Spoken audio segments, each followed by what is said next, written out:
Hi guys, ako nga pala si Neil Edwin Ginto from San Pablo City, Laguna.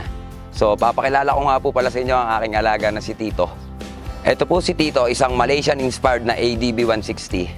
Unahin po natin yung kanyang shock. Ang shock niya po ay TRC na outer tube. Tapos po yung mugs po natin ay high-loose po. Kasi wala pa pong nilalabas na by 17 po na mugs para po sa ADB natin. So naghanap po tayo ng ibang mugs na papasok po sa kanya. So nakita po namin ay high-loose po.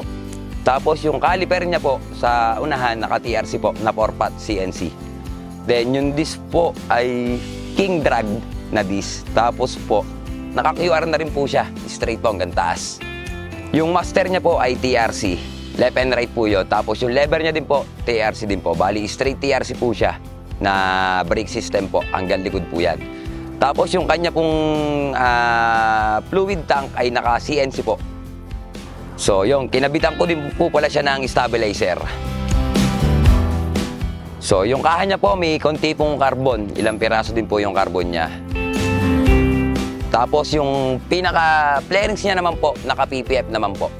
Straight PPF po siya, kaya po siya medyo glossy yung ating ADB 160. Saka po yung upuan niya, nakanatong po tayo na flat seat.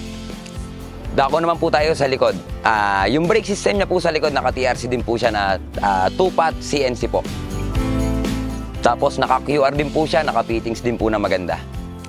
Sa likod naman po, yung shock naman po niya sa likod, pinalitan po namin siya ng straight TRC na suspension po na fully adjustable. Yung sa pipe naman po, stock lang po yung kinabit namin. Tapos yung mga heat guard, saka po yung kanyang tip, naka-carbon naman po. Then yung gilid naman po, straight carbon din po. Tapos yung mga bolts niya po, straight JR5 na kulay pink. Naglagay din po pala tayo ng fuel reg. Nakalagay po siya sa loob ng U-box. So yun nga po pala, ito nga po pala si Tito. ADB 160 Malaysian inspired. So shoutout nga po pala sa bumuo nito, sa Team Concepto at sa aming shop and Zayan Moto Shop at sa aming admin ng zone ng Malaysian San Pablo, Dion Cuenca. Muli ako si Neil Ginto ng San Pablo, Laguna para sa All About Wheels Manila.